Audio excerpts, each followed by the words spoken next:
Sahabat cerita musafir, berjumpa kembali kita di kesempatan yang baik ini. Sebelumnya pada video yang lalu, kita telah membahas tentang narasi yang berada di Wahyu pasal 11 ayat 1 sampai yang ke-6.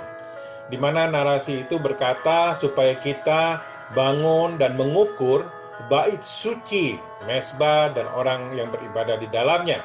Di mana kita sudah tahu bahwa ini berbicara tentang kehidupan tubuh rohani, di mana Tuhan mempunyai pesan di dalam Alkitab bahwa Dia mengasihi kita sekalian, karena Tuhan mengendaki kita tidak binasa. Dan kita sudah belajar bahwa nantinya kita butuh dimeteraikan dan kita akan memberikan kesaksian kehidupan kita kepada orang lain, sebagaimana kesaksian yang sudah kita dengar terlebih dahulu dari sebelumnya, yaitu dikatakan kita adalah pohon zaitun, kemudian yang berkaki dian.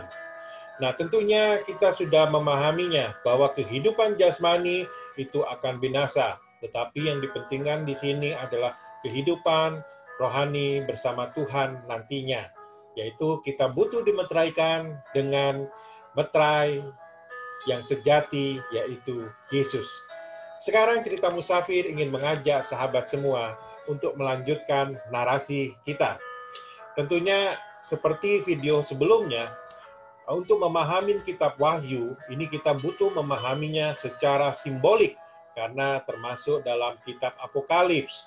Dan tentunya seperti video sebelumnya juga, pada saat kita membahas kitab Wahyu, akan banyak membuka ayat-ayat di Alkitab yang sebelumnya, karena itu akan membongkar maksud daripada simbol.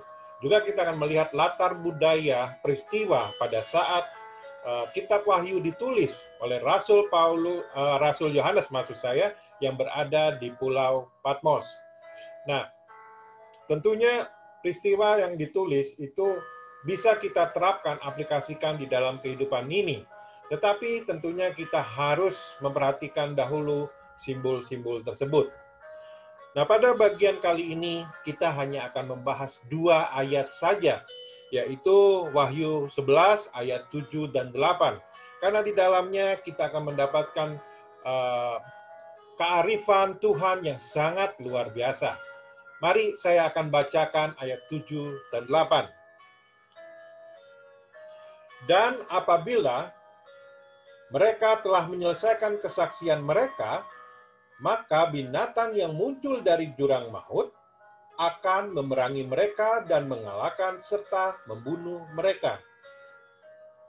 Dan mayat mereka akan terletak di atas jalan raya kota besar yang secara rohani disebut Sodom dan Mesir, di mana juga Tuhan mereka disalibkan. Sahabat semua, kita perhatikan di 2 ayat ini, di situ ada kata-kata mereka. Tentulah ini kita sudah memahami bahwa mereka yang dimaksud di sini adalah kesaksian orang-orang yang sudah dimeteraikan oleh Tuhan, juga termasuk firman Tuhan, yaitu Alkitab. Dan di sini dikatakan mereka kalah karena binatang yang muncul dari jurang maut. Dan mereka dibiarkan menjadi mayat, dan termasuk kesimpulannya terakhir bahwa Tuhan yang sejati itu, Tuhan mereka disalibkan. Nah, sebenarnya narasi 2 ayat ini tidak seperti ini saja. Ada simbol-simbol yang tersembunyi yang butuh kita pahami. Di dalam ayat yang ke-7, di sini dikatakan, dan apabila mereka telah menyelesaikan kesaksian mereka. Ini berarti bahwa firman Tuhan yang memiliki hikmat, kebenaran itu, memiliki hokmah, sudah disampaikan, sudah diberitakan. Karena ini sudah diselesaikan, menyelesaikan kesaksian mereka, artinya sudah diberitakan. Nah, pada saat sudah diberitakan itu, firman itu sudah tersampaikan. Namun artinya firman itu hanya sebagai pengetahuan saja, belum diaplikasikan. Ingat, pada bagian sebelumnya kita sudah tahu bahwa firman itu butuh diaplikasikan sehingga kita mendapatkan kekuatan, kebenaran, dan keajaiban. Tetapi di sini dikatakan mereka menyelesaikan kesaksian. Jadi firman-Nya hanya sebatas pengetahuan, pengenalan saja. Sehingga pada saat binatang yang muncul dari jurang maut, akhirnya akan memerangi mereka dan mengalahkan serta membunuh mereka. Apabila kita perhatikan di bagian yang kedua dari video narasi kitab Wahyu ini, dikatakan bahwa dua saksi itu memiliki kuasa yang hebat. Mereka mampu mengubah air menjadi darah. Mereka mampu untuk memukul bumi dengan malapetaka. Tetapi di sini binatang ini muncul dan mereka kalah setelah diperangi. Nah, kalau kita perhatikan dalam bahasa aslinya, dalam bahasa Yunani, karena kita perjanjian baru itu ditulis dalam bahasa Yunani, maka binatang ini sebenarnya disebut terion.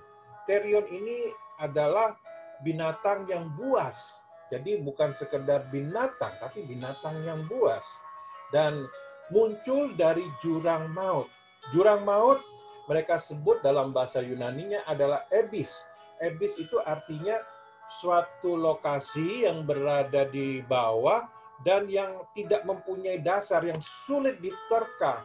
Atau mereka juga menerjemahkannya ini sebagai neraka. Nah, tapi saya tidak akan bahas lebih jauh tentang jurang maut. Tapi artinya, apabila firman yang disampaikan, kebenaran firman yang disampaikan itu hanya selesai dibaca, dijadikan pengetahuan, tapi tidak diaplikasikan, maka cenderungnya kalau kita diperangi, kita akan kalah, sahabat. Ini adalah maksud dari dari ayat yang ke-7. Tetapi seperti saya katakan tadi, bahwa ayat ini tidak berhenti di situ saja. Ayat ini memiliki makna yang lebih dalam. Saya akan mengajak sahabat semua untuk membuka kitab Kejadian pasal 2 ayat yang ke-16. Tetapi yang sebelum itu, ayat Kejadian pasal 2 ini, narasinya adalah Tuhan sedang membentuk Taman Eden. Tentunya sahabat semua sudah sering mendengarkan narasi ini. Dan di mana Tuhan menghiasi Taman Eden itu begitu indah, juga tumbuh-tumbuhan dengan buah-buahannya. Lalu di ayat yang ke-16 ini, dalam Kejadian 2, saya bacakan, lalu Tuhan Allah memberi perintah ini kepada manusia. Semua pohon dalam taman ini boleh kau makan buahnya dengan bebas. Ayat 17, tetapi pohon pengetahuan tentang yang baik dan yang jahat itu, janganlah kau makan buahnya. Sebab pada hari engkau memakannya, pastilah engkau mati. Nah, dilanjutkan di ayat-ayat selanjutnya, itu Tuhan tidak memberi perintah lagi kepada manusia. Diceritakan narasi berikutnya bahwa Tuhan melihat Adam sendirian. Kemudian Tuhan membentuk Hawa menjadi teman yang sepadan untuk Adam. Jadi di sini dikatakan Tuhan memberi perintah. Berarti ini firman yang disampaikan, tetapi cuma sekedar pengetahuan. Sekarang saya ajak sahabat untuk melanjutkan di Kejadian pasal yang ketiga. Nah, di sini langsung ayat 1 berbunyi demikian.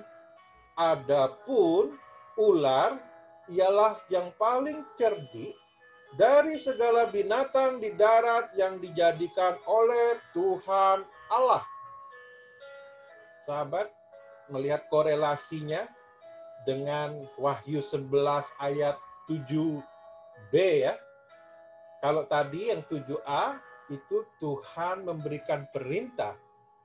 Tetapi di sana dikatakan ada binatang keluar dari jurang maut. Tadi kita sudah bahas Jurang maut itu ada tempat di bawah yang tidak ada dasarnya, susah dihitung. Nah, di sini katakan langsung ayatnya, adapun ular paling cerdik dari segala binatang di darat. Itulah korelasinya, sahabat.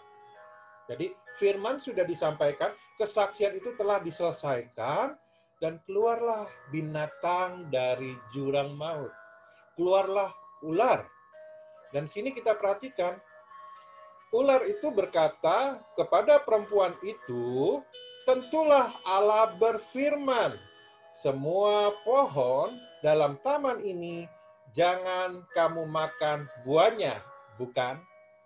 Nah, di sini menyambung lagi di Wahyu pasal 11 ayat 7c, dan binatang itu apa? Memerangi mereka kalau di Wahyu, tapi di sini memerangi si perempuan itu. Ini adalah pola-pola yang sama. Dan teman-teman, kalau dibaca selanjutnya tentang narasi di Kejadian 3, apa yang terjadi? Kita lanjut ya, skip di Kejadian 3 ayat 6. Perempuan itu melihat bahwa buah itu baik untuk dimakan dan sedap kelihatannya. Lagi pula pohon itu menarik hati karena memberi pengertian. Lalu ia mengambil dari buahnya dan dimakannya.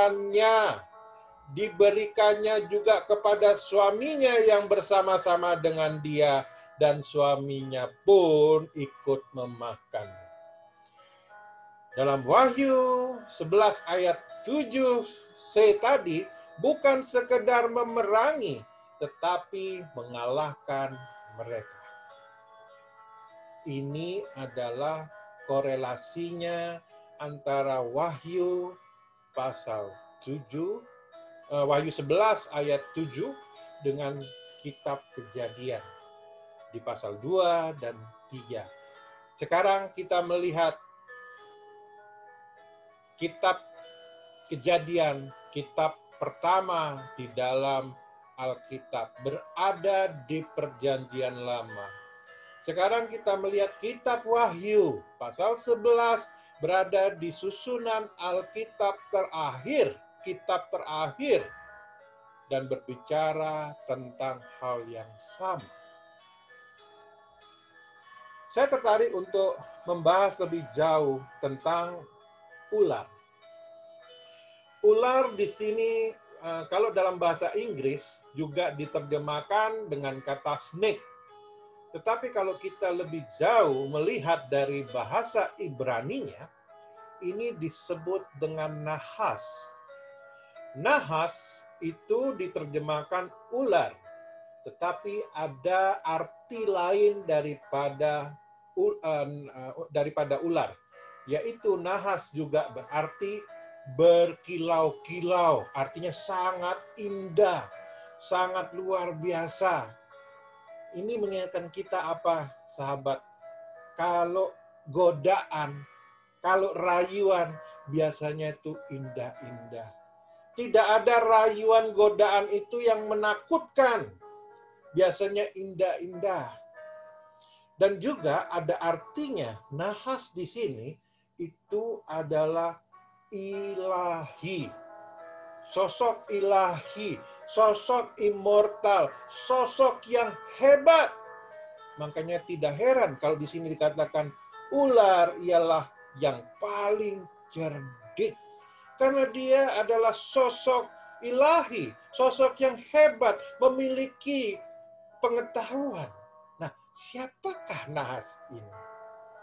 Nah, disebut ular atau nahas ini biasanya di orang Yahudi memberi nama sesuatu itu berdasarkan ciri khasnya. Nah, pada saat Adam memberikan nama, ini kan ada di Kejadian 2 tadi. Coba kita lihat dulu sebentar. Ayat yang ayat yang ke-19. Lalu Tuhan Allah membentuk dari tanah segala binatang, hutan, dan segala burung di udara. Dibawanyalah semuanya kepada manusia itu, yaitu Adam, untuk melihat bagaimana ia menamainya. Dan seperti nama yang diberikan manusia itu kepada tiap-tiap makhluk hidup, demikianlah nanti nama makhluk itu. Artinya, di sini katakan, bagaimana ia menamainya. Artinya, dia menamai berdasarkan ciri khas. Nah, ular, si nahas itu disebut ular atau nahas karena ciri khasnya adalah mendesis. Sahabat boleh perhatikan ular. Pernah dengar suaranya ular? Mendesis. Jadi, tadi dikatakan sang nahas ini adalah sosok ilahi, sosok yang hebat, sosok yang pandai. Ini sama artinya di dalam kehidupan kita, seringkali kita mendapatkan ide, ada yang berbicara dalam diri kita, tapi sosoknya tidak tahu, karena sifatnya berbentuk roh, berbentuk abstrak yang tidak bisa kita pegang, tidak bisa kita lihat, tapi ide, pengertian, pemahaman itu ada. Jadi, lagi pula kalau kita mau berbicara suatu pengetahuan, rahasia, nggak pernah kita ngomong kenceng-kenceng. Biasanya dengan pasangan kita, dengan teman kita, atau orang yang mau kita ajak ngomong, biasanya bisik-bisik. Dan kita kenal seperti gambar ini. Enggak. Ini adalah narasi di dalam kitab Kejadian. Ya. Jadi ini maksudlah bahwa binatang yang ada di Wahyu pasal 11 tadi, itu sesungguhnya adalah nahas. Nantinya kalau dibaca di kitab Wahyu yang lain, nahas itu disebut sang ular naga, ular tua. Ini maksudnya binatang di sini ya, sahabat. Nah, selanjutnya di sini dikatakan, kita kembali di ayat yang ke-8 dari Wahyu 11 tadi. Di sini katakan, dan mayat mereka terletak. Kenapa sih kok jadi mayat? Mayat itu apa? Nah, mayat itu adalah jasad yang tidak bisa bergerak karena tidak ada penggeraknya. Penggeraknya itu apa? Itulah roh. Artinya jasad itu ada bentuk, ada aturan, ada hukum, tetapi hanya sebatas hukum, aturan, tidak mempunyai jiwa di dalamnya, tidak ada roh. Nah, ini dikatakan mayat mereka terletak di atas jalan raya kota besar. Apa itu kota besar? Secara rohani disebut Sodom dan Mesir. Seringkali kita mendengar Sodom dan Gomora ya. Tetapi di sini dikatakan Sodom dan Mesir. Mengapa demikian? Kalau sahabat perhatikan, Sodom itu adalah segala kenikmatan, segala kemewahan. Ingat cerita Abraham dan Lot. Di saat mereka berantem karena memilih lokasi pengembalaan, akhirnya Lot memilih rumput yang hijau, rumput yang segar, yang melimpah. Dan itulah Sodom. Sodom artinya sini simbol daripada kenikmatan dan kemewahan.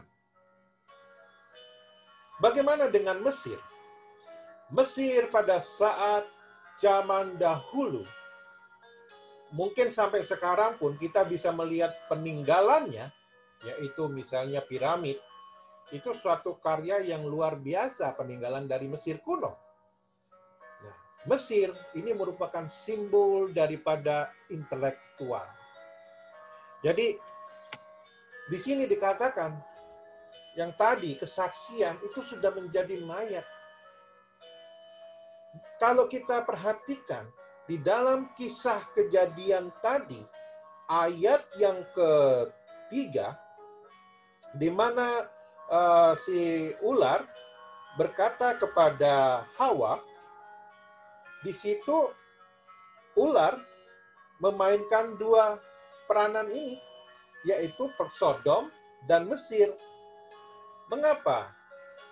Kalau kita perhatikan ayatnya ya secara kronologis dahulu, pada saat Kejadian 2, Tuhan itu memerintahkan, jangan makan buah pengetahuan baik dan jahat. Semuanya boleh kamu makan kecuali itu. Bahasa lainnya demikian. Nah, Hawa otomatis pada saat mendengar firman itu, dia mendapatkan pada saat dia di dalam Adam. Jadi artinya dia mengikuti Adam. Tapi pada saat dia keluar, otomatis melihat, saya sudah keluar nih, berada diri sendiri, betapa indahnya ya Taman Eden. Wah, tapi sayang, satu pohon itu buahnya tidak boleh saya makan. Akhirnya apa? Terjadi kebimbangan. Terjadi, kok enggak nikmat ya? Kok enggak mewah lagi ya? Ini ceritanya seperti itu. Kalau kita perhatikan kronologinya, walaupun tidak ditulis, tetapi kita bisa tahu dari mana. Dari ayat yang ketiga, Kejadian 3 ayat 3. Tetapi tentang buah yang ada di tengah-tengah taman, Allah berfirman, jangan kamu makan ataupun rabah buah itu. Nanti kamu mati. Dalam perintah Tuhan yang asli, tidak ada kalimat rabah buah itu. Hawa menambahin sendiri. Rabah buah itu. Jadi di sini sudah tersirat bahwa Hawa mengalami kebimbangan. Dia sudah tidak mengaplikasikan firman yang diperintahkan Tuhan.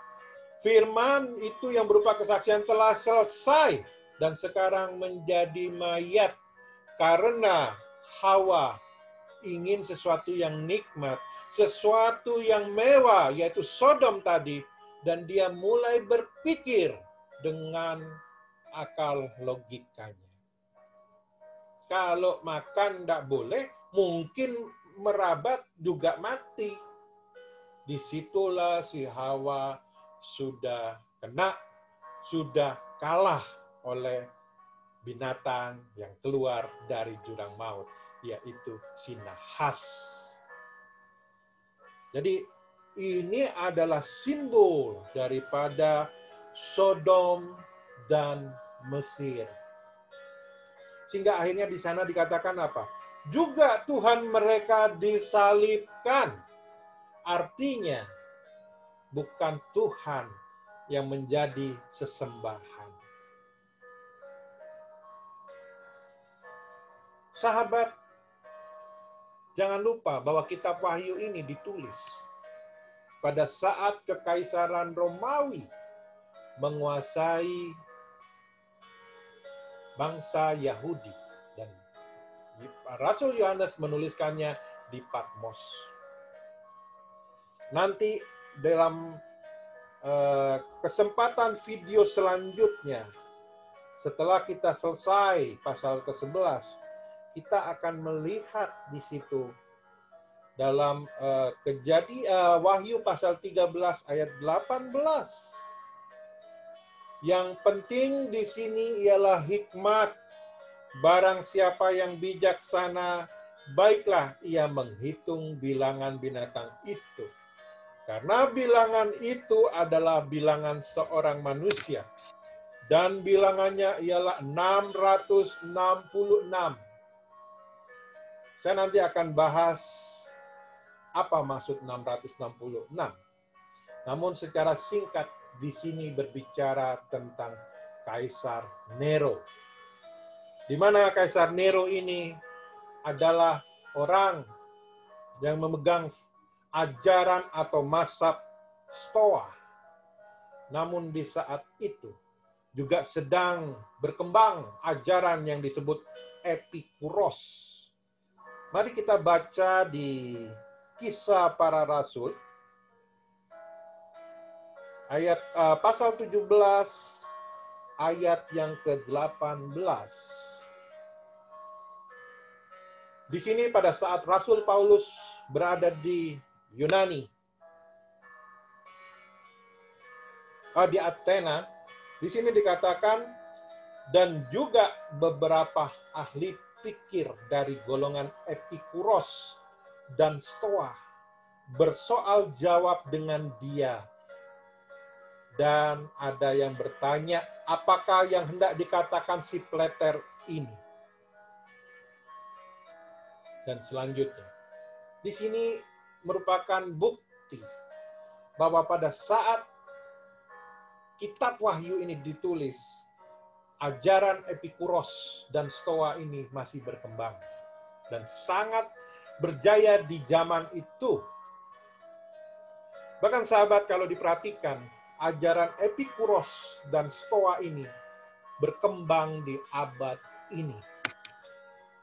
Jika dikatakan bahwa kitab Wahyu juga berbicara tentang masa depan, inilah yang dimaksud bahwa saat ini sedang berkembang ajaran Epikuros dan Stoa. Dan Tuhan Yesus sudah berkata, waspadalah. Mari kita buka di dalam Matius 16 ayat yang ke-6. Saya bacakan. Yesus berkata kepada mereka, berjaga-jagalah dan waspadalah terhadap ragi orang Farisi dan Saduki. Di sini dikatakan berjaga-jagalah dan waspadalah.